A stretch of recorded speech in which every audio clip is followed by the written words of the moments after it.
dengan tema UU nomor 19 tahun 2013. Di sini kami mengangkat judul kurangnya pengimplementasikan sebagian masyarakat adat Madura terhadap UU nomor 19 tahun 2013. Baik, saya akan menjelaskan implementasi UU nomor 19 tahun 2013. Berupa bentuk kebijakan yang dapat diberikan untuk melindungi kepentingan petani, antara lain pengaturan impor komoditas pertanian sesuai dengan musim panen atau kebutuhan konsumsi di dalam negeri. Penyediaan sarana produksi pertanian yang tepat waktu, tepat mutu, dan harga terjangkau bagi petani, serta substitusi sarana produksi. Penetapan tarif biaya masuk komoditas pertanian, serta penetapan tepat pemasukan komoditas pertanian dari luar negeri. Saya akan menjelaskan tentang tujuan perlindungan dan pemberdayaan petani. Yang pertama itu untuk mewujudkan kedaulatan dan kemandirian petani dalam rangka meningkatkan taraf kesejahteraan, kualitas dan kehidupan yang lebih baik. Itu harus melindungi petani dari kegagalan petani dan resiko harga. Dan yang kedua itu menyediakan prasarana dan sarana pertanian yang dibutuhkan dalam mengembangkan usaha tani. Dan itu menumbuh kembangkan kelembagaan pembiayaan pertanian yang melayani kehidupan petani.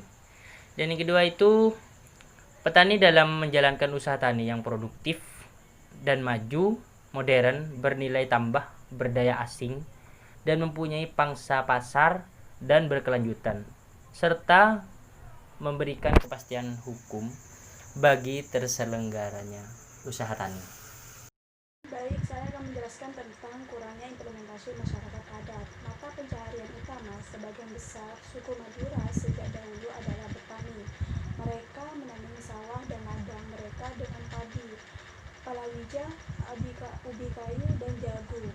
Pada musim hujan rata-rata ditanami dengan padi. Di musim kemarau beberapa daerah ditanami dengan tembakau dengan skala besar. Melihat petani yang berada di Madura, adanya undang-undang tersebut dianggap biasa-biasa saja. Masyarakat Madura banyak mengutamakan aturan adat dan budaya mereka. Baik, saya akan melanjutkan yang telah disampaikan oleh Saudara Maisaroh. Melihat kebijakan tersebut yang tidak bisa diterapkan secara menyeluruh di daerah Madura, karena para petani Madura, terutama petani di daerah Geger, Bangkalan, Madura, itu dalam pendanaan maupun dalam penjualan hasil petani mereka menggunakan dana pribadi. Selain itu, dalam penanaman padi biasanya mereka menggunakan alat-alat tradisional maupun alat yang sederhana seperti pembajakan sawah yang menggunakan sapi maupun alat tradisional lainnya. Selain itu, dalam pemanenan biasanya mereka setelah panen mereka hanya menjual hasil panen mereka di daerah sekitar maupun pasar-pasar lokal yang berada di dalam Madura atau Pulau Madura. Dalam penyediaan sarana maupun produksi, masyarakat Madura masih menggunakan sarana yang sederhana maupun sarana yang masih bisa dikatakan tradisional. Adapun perlindungan lebih mengedepankan pertanian di daerah perkotaan. Karena apa? Karena di daerah perkotaan telah menggunakan sarana yang memadai. Berbeda jauh dengan masyarakat hukum adat yang berada di pelosok-pelosok terpencil seperti di Geger. Biasanya mereka menggunakan cara-cara tradisional maupun tradisional yang sederhana ketika pemanenan ataupun ketika penanaman.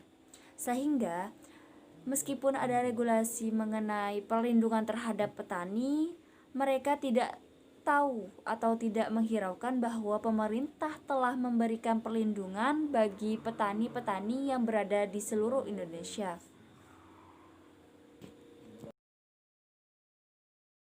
Baik, saya akan menyampaikan kesimpulan dari presentasi kelompok kami, bahwa masih ada sebagian masyarakat adat yang acuh akan adanya regulasi perlindungan terhadap petani.